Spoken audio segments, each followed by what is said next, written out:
नमस्कार, good evening. मी मयूर पुन्हा एकदा तुमचं स्वागत करतो M1 ट्रेडिंग स्पेसमध्ये.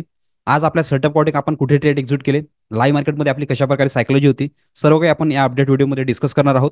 तर आज आपल्या सेटअप अकॉर्डिंग दोन ट्रेड एक्झिक्यूट दिलेले आहेत. एक आहे निफ्टीमध्ये आणि एक आहे बँक निफ्टीमध्ये. फर्स्ट ट्रेड जो आहे तो आपला निफ्टीमध्ये एक्झिक्यूट झालेला आहे. तर निफ्टी आधी डिस्कस करून घेऊ की काय आपण एक्झिक्यूट केलं, कशाप्रकारे त्याला आपण बुक केलेलं आहे. तर डायरेक्टली मी इथे निफ्टीचा चार्ट ओपन करून देतो आणि तुम्हाला एक्सप्लेन करतो. तर निफ्टीचा चार्ट मी इथे ओपन करून घेतलेला आहे. चांगलंच पुन्हा यांनी आज गॅपअप ओपन दिलं. चांगलंच गॅपअप होतं. कालच्या सारखे सेंटिमेंट होते. यांनी फर्स्ट कॅन्डल बिअरिश बनवली. डाऊन साईडनी एक रिजेक्शन घेतलं, मधात क्लोजिंग दिली. तर या कॅन्डलमध्ये काही डायरेक्शन नव्हतं की हा अपसाईडला जाणार की डाऊन साईडला येणार ते. तर त्यानंतर वेट केलेलं होतं की एक्झॅक्टली हा कोणत्या साईडला जाणार.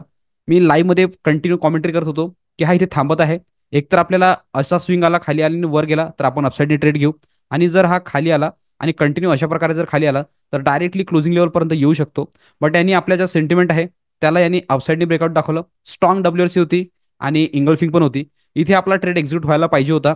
बट आपण इथे एक्झिक्यूट केलेलं नाही आहे. त्याचं रिझन आहे की ही जी कॅन्डल आहे ही कॅन्डल एक तर मोठी होती. एल जो आहे तो खूप मोठा होता आणि ऑल टाइम हायवर हा चालू होता. आणि ऑल टाइम हायवर जेव्हा पण हा चालतो तर कॅन्डल जी आहे ते स्मॉल असली पाहिजे. स्मॉल एल अकॉर्डिंग जर आपण ट्रेड घेतो तर त्याचे जे चान्सेस आहेत चालण्याचे ते जास्त राहतात. तर त्या अकॉर्डिंग आपण इकडे इग्नोर केलं आणि रिट्रेसमेंटचा वेट केला. कारण की जर रिट्रेसमेंट आला तर जो एल आहे तो स्मॉल होतो आणि त्यानंतर जे टार्गेट आहे ते लवकर येतात. तर आपला जो ट्रेड आहे तो एक्झिक्यूट झालेला आहे ह्या कॅन्डलवर. कारण की जर बघाल या कॅन्डल नंतर इथे रिट्रेसमेंट आलं, एक स्विंग क्रिएट केला, वर गेलं, प्रॉपर इंगल्फिंग होती, स्ट्रॉंग बुलिश डब्ल्यूआरसी होती. तर त्याच्या क्लोजिंगवर ट्रेड एक्झिक्यूट केला. सेम कॅन्डलचा लो आपण एल लावलेला.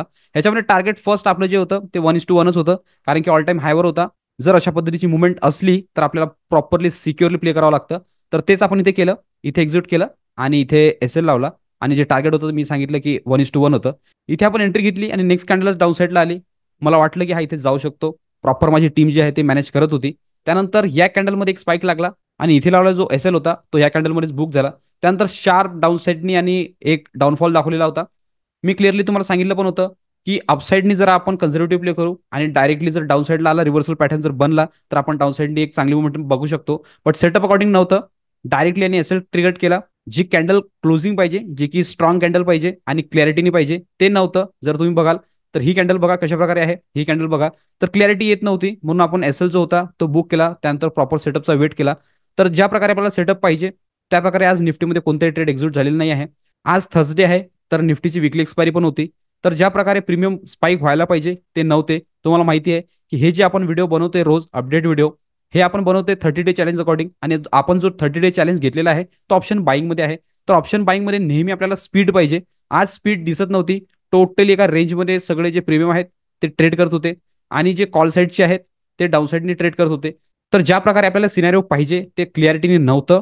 त्यामुळे आपण इथे जो स्मॉल एल होता तो या कॅन्डल अकॉर्डिंग आपण बुक केला. त्यानंतर नेक्स्ट स्टेटचा वेट केला आणि त्यानंतर ज्या प्रकारे मी सांगितलं की हा कंटिन्युअस डाऊनफॉल दाखवला. यानंतर ब्रेकआउट ब्रेकडाऊनसाठी आपण प्ले करणार होतो. बट कोणतीही कॅन्डल किंवा कोणताही ब्रेकआउट ब्रेकडाऊन ह्यामध्ये आपल्याला क्लिअर दिसला नाही आहे. त्यामुळे टोटली याला इग्नोर केलं आणि जो नेक्स्ट ट्रेड आहे तो घेतलेला आहे आपण बँक निफ्टीमध्ये. बट बँक निफ्टी बघण्याआधी मी तुम्हाला इथे क्लिअर करून देतो की ऑप्शन चार्टवर कशा पद्धतीने मोमेंटम केलेली आहे ते. तर इथे आपण जो बाय केलेला होता तो केलेला होता 24,400चा कॉल. तर त्या अकॉर्डिंग जर आपण कॅल्क्युलेट करू तर ऑलमोस्ट या कॅन्डलच्या क्लोजिंगवर आपली एंट्री झालेली होती. ठीक आहे. तर इथे आपण 1:1 जर कॅल्क्युलेट करू तर याचा जो एल येतोय ऑलमोस्ट 10 पॉईंटच्या जवळपास एल येतोय.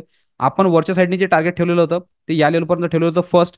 कारण की आपण फर्स्ट तिथे बघतो जिथे 1:1 डन होईल. त्यानंतर अपसाईडनी कशा प्रकारे मोमेंटम करत आहे ते बघून आपण ट्रेलिंग करतो किंवा मग कंटिन्यू जो ट्रेंड आहे तो कंटिन्यू ठेवतो. तर ज्या प्रकारे आपल्याला पाहिजे होतं ते निफ्टीने दाखवलेलं नाही आहे. डायरेक्टली डाऊन साईडला आला. इथे लावला जो ट्रेलिंग होता तो आपला इथे बुक झालेला आहे. त्यानंतर कंटिन्यू जर बघाल तर कंटिन्यू डाऊनफॉल दाखवला आणि आता ऑलमोस्ट जे प्रीमियम आहे ती झिरोवर क्लोज झालेली आहेत. तर इथे तुम्हाला क्लिअरली हे पण समजलेलं असेल की चार्टवर जे की इंडेक्सवर आपण बघितलं स्पॉटवर निफ्टीच्या तिथे आपली काय सायकॉलॉजी होती लाईव्ह मार्केटमध्ये. आणि इथे आपण ऑप्शनच्या चार्टवर पण बघितलं कशा प्रकारे आपली सायकॉलॉजी होती आणि कशा प्रकारे आपण त्याला बुक केलं. खूप दिवसांनी आपण फर्स्ट स्टेटमध्ये एल बुक केलेला आहे.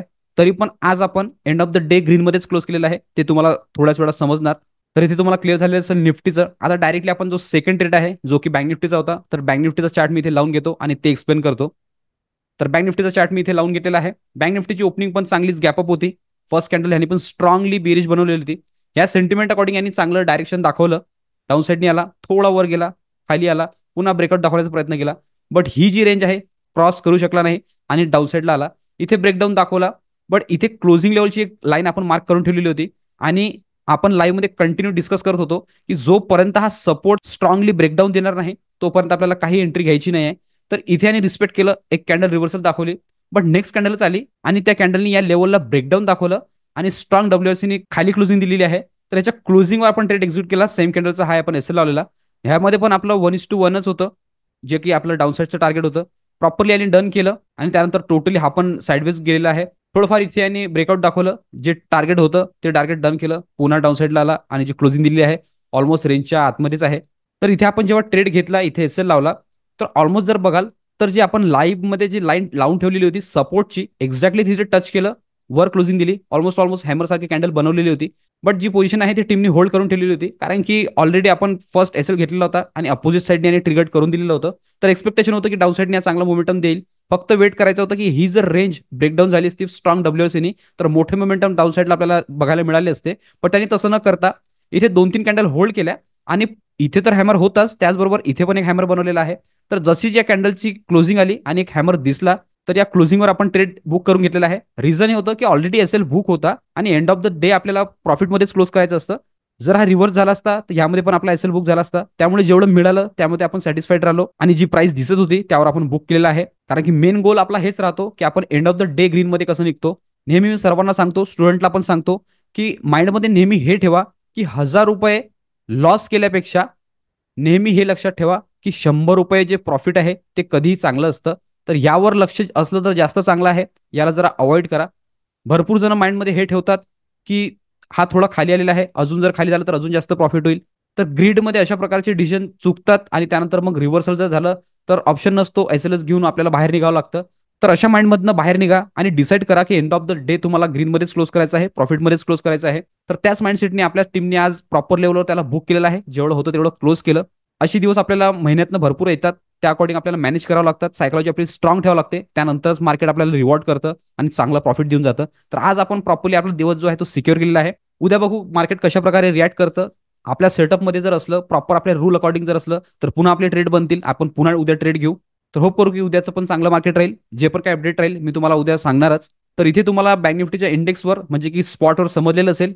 ह्याला पण मी एकदा ऑप्शनच्या चार्टवर दाखवून देतो की एक्झॅक्टली आपली कुठे एंट्री होती आणि कुठे आपण त्याला बुक केलेला आहे. तर जर तुम्ही बघाल तर या कॅन्डल क्लोजिंगवर मी सांगितलं की इथे एंट्री होती आणि याचा हाय जो होता तो एस एल होता. तर ही जर कॅन्डल तुम्ही बघाल तर ती कॅन्डल आहे ही. तर एक्झॅक्टली या लेवलवर आपण एक्झिक्यूट केलं. या लेवलपासून यांनी या लेवलपर्यंत जी मोमेंटम होती 90 पॉईंटची मोमेंटम केलेली होती. बट आपण या हॅमरवर, जो की इथे तुम्हाला इन्व्हर्टेड हॅमर दिसेल, तर याच्या क्लोजिंगवर जी पोझिशन होती ती बुक केलेली आहे. तर ऑलमोस्ट ऑलमोस्ट 30-40 पॉईंटच्या जवळपास आपण इथे बुक केलं. डायरेक्टली तुम्हाला ऑर्डर बुकमध्ये जेव्हा मी घेऊन जाईल तेव्हा तुम्हाला दिसेल की एक्झॅक्टली आपण कुठे ते बुक केलेलं आहे ते. तर इथे पण तुम्हाला क्लॅरिटी दिसलेली असेल की मार्केटने आधी मोमेंटम दाखवलं व्ही शेप, त्यानंतर लगेचच खालच्या साईडने आला आणि आता ऑलमोस्ट ऑलमोस्ट डे लोच्या जवळपास यांनी क्लोजिंग दिलेली आहे. तर मी नेहमी म्हणतो की आपण जो चॅलेंज घेतलेला आहे तो ऑप्शन बाईंग मध्ये घेतलेला आहे. ऑप्शन बाईंग मध्ये नेहमी स्पीड पाहिजे, एक मोमेंटम पाहिजे. नेहमी आपण मोमेंटम स्काल्प मोमेंटम नेहमी म्हणत राहतो. तर त्या अकॉर्डिंगच आपण बाईंग मध्ये एंट्री घेतो आणि त्या अकॉर्डिंगच आपण बुक करतो. तो होप करतो इथे इंडेक्समध्ये आणि ऑप्शन चार्टमध्ये दोघांमध्ये तुम्हाला प्रॉपरली सगळं समजलेलं असेल. आता डायरेक्टली आपण पुन्हा एकदा जाऊ ऑर्डर बुकवर आणि तिथे बघू की एक्झॅक्टली कोणत्या टायमिंगला ट्रेड एक्झिक्यूट झाले, कोणत्या टायमिंगला त्याचे जे एस एल आहे आणि प्रॉफिट जे आहे ते बुक झालेले आहेत. तर डायरेक्टली मी इथे ऑर्डर बुक लावून घेतो. ऑर्डर बुकमध्ये जर बघाल तर फर्स्ट ट्रेड जो निफ्टीचा होता, जो की आपण अपसाईडने घेतलेला होता, तो आपण एक्झिक्यूट केलेला होता एक्झॅक्टली 10 वाजता. तिथे निफ्टीचा 24,400चा सी बाय केलेला, तो झालेला होता 49 मध्ये. आणि ह्यानंतर याचा जो एस एल आहे तो लगेचच 10 मिनिटातच एक्झिक्यूट झालेला आहे. तो होता 10 वाजून 9 मिनिटाच्या जवळपास. 24,400चा कॉल, तो आपला एस एल गेलेला आहे 39 मध्ये. त्यानंतर रिव्हर्सल सेटअप जो आपला ऍक्टिव्हेट करून दिलेला होता बँक निफ्टीमध्ये, तो आपण एक्झिक्यूट केलेला आहे 10 वाजून 35 मिनिटाच्या जवळपास. तिथे बँक निफ्टीचा 53,000चा पी बाय केलेला, तो बाय झालेला होता 456 मध्ये. आणि या ट्रेडला जे आपण बुक केलेला आहे ते केलेला एक्झॅक्टली 11 वाजून 5 मिनिटांनी, जिथे की आपल्याला हॅमर दिसलेला होता. 53,000चा पी तो आपला बुक झालेला आहे 497 मध्ये. तर भरपूर दिवसांनी आज आपला एस एल गेलेला आहे, जो की निफ्टीमध्ये होता. प्रॉपरली यांनी मोमेंटम दाखवलं, लगेचच खाली आला आणि आपला एस एल गेलेला आहे. यानंतर जेवढं पण होतं तेवढं प्रॉपर यांनी रिकवर करून दिलं बँक निफ्टीनी. आणि त्याच ट्रेडमुळे आपण आता एंड ऑफ द डे ग्रीनमध्ये म्हणजे की प्रॉफिटमध्येच क्लोज करतोय. तर जेवढी पण काही लर्निंग होती, जे पण काही होतं, सर्व काही आपण लाईव्हमध्ये डिस्कस केलेलं आहे. जेवढ्या पण क्वेरी होत्या सर्व काही सॉल्व्ह झालेल्या आहेत. होप करतो आजची पण लाईव्ह तुम्ही एन्जॉय केलेली असेल आणि भरपूर लर्निंग घेतलेली असेल. बाईंगचा कन्सेप्ट काय आहे, सेलिंगचा कन्सेप्ट काय आहे, सर्व काही आज आपण एक्सप्लेन केलेलं होतं. होप तुम्हाला ते सर्व समजलेलं असेल. अजून पण ज्यांना आमच्यासोबत लाईव्हमध्ये पार्टिसिपेट करायचं असेल आणि लाईव्ह मार्केटमध्ये लर्निंग करायची असेल तर ते डिस्क्रिप्शनमध्ये दिलेल्या व्हॉट्सअप नंबरवर कॉल किंवा व्हॉट्सअप करू शकता आणि डिटेल घेऊ शकता. लगेचच दुसऱ्या दिवसपासून तुम्ही आमच्यासोबत बसू शकता आणि लाईव्ह मार्केटमध्ये लर्निंग करू शकता. त्याचबरोबर रोज मी जे एक्झिक्युशन व्हिडिओ अपलोड करतो यामध्ये पण तुम्हाला काही पार्ट व्हॅल्युएबल वाटत असेल किंवा काही लर्निंग मिळत असेल तर तुम्ही चॅनलला सबस्क्राईब करू शकता आणि व्हिडिओला लाईक करू शकता, जेणेकरून येणारे सगळे अपडेट तुम्हाला कंटिन्यू येत राहतील. तर त्याचबरोबर आजच्या दोन्ही ट्रेडचं अपडेट तुम्हाला इथे क्लिअर झालेलं असेल. तर आजच्या अपडेट व्हिडिओ पुरतं एवढंच ठेवू. भेटूया नेक्स्ट व्हिडिओमध्ये. तोपर्यंत शिकत राहा, इम्प्लिमेंट करत राहा. मी मयूर साइन ऑफ करतो. गुड लक. बाय.